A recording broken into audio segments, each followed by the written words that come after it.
Her most popular television appearance has been on Magandang Gabi Bayan, which is the highest rating and most popular weekend public affairs program of ABS-CBN, the #1 television station in the Philippines.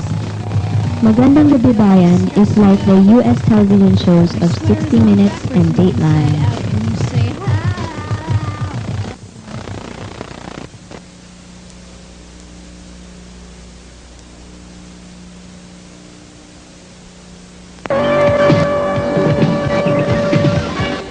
Mula sa pagiging popular sa mga bansa sa Europa at Amerika, ang paggamit ng aromatherapy ay unti-unti nang tinatangkilik ngayon sa mga salon at massage spa sa Pilipinas. Subalit ano nga ba ang aromatherapy? Totoo ba ang bukod sa nakapagbibigay ito ng kaginawaan, nakapagpapagaling pa ito ng karamdaman? Narito ang report. Aromatherapy. Ayon sa mga aromatherapists, ito'y ang paggamit ng mga essential oils mula sa mga halaman. Ang essential oils are pure extract of a plant, no? Puro yan, oo. The way they extract it, actually, parts yan ng plant, no? They come from sa kanyang dahon, sa kanyang mga buto, sa bark niya, sa flowers niya, mismong petals ng halaman, you know, even in the seed. So it's all parts, pati roots ng halaman. Ayon pa sa mga practitioner ng aromatherapy, nadiskubre na may bisa ang essential oils noon pa mang panahon ng mga Egyptian. Yung mga Egyptian king, they embodied all these kings into flowers and herbs, no? And after so many years, di ba kaya nga may mga mami-mami na naglalakad? Actually, patay sila, pero ang kanilang skin is buhay pa. That's why aromatherapy was already discovered even before civilization. At kung ipapahid ang essential oil sa katawan, pag nilagyan ka ng essential oil, aabsorbin ngayon ng mga nerve.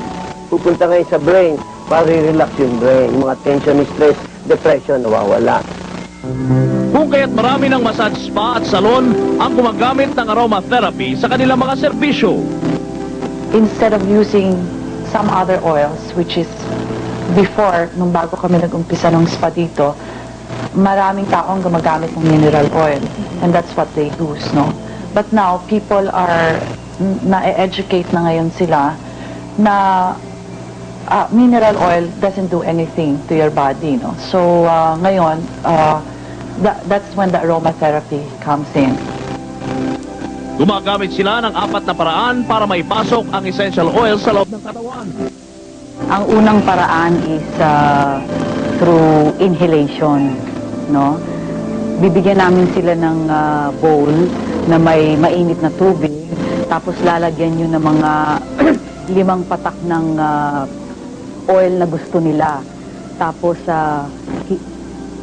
tapos i-inhale nila yung steam. At bago i-masahe ang essential oil sa katawan, ay kailangan munang pausukan o i-steam ang kliyente.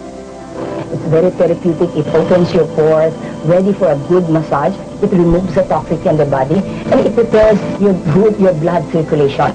Para pag masahe namin, ready kagad yung mga aroma oils to go and enter the skin and your bloodstream and to detoxify your client. Lahat ng mga bacteria, virus, we will try to eliminate them.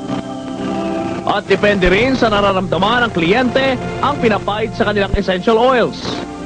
Kung kunyari ang feeling niya gusto niya mag-relax, meron siyang muscle pain, we use muscle oil, no? Muscle relief oil. Kung may sipon siya, meron kaming respiration. Sinabi pa ni Ms. Velasco na mas epektibo ang aromatherapy kung magaan lamang ang masahe. Hindi kami aalis sa kliyente namin. Once we touch, if we want to put oil, we'll never leave our hand. Parang hindi namin i-stop yung connection sa kliyente namin. Okay? And then we have this round pressure, which is basically ginagawa lang namin yan sa mga shoulder mo kasi yung very tense in our client, and we would know kung meron siyang very tense siya. Ginagarantihan din ng mga aromatherapist na hindi lang ang katawan ang marerelax ng mga essential oils, kundi they had migraine, they were very stressed out. After the treatment, they feel good. Yung ibang lagi nagkaka-headache, hindi na daw nawala na yung headache nila. Iba-iba rin ang katangian ng mga essential oils tulad ng lavender oil na pinakamadalas gamitin ng mga aromatherapist. I always tell my clients, don't ever leave without this product, no? Like I told you, lavender. Alam mo, pagka ikaw nagkasugat, kailangan mo ng alcohol, kailangan mo ng mertiolate,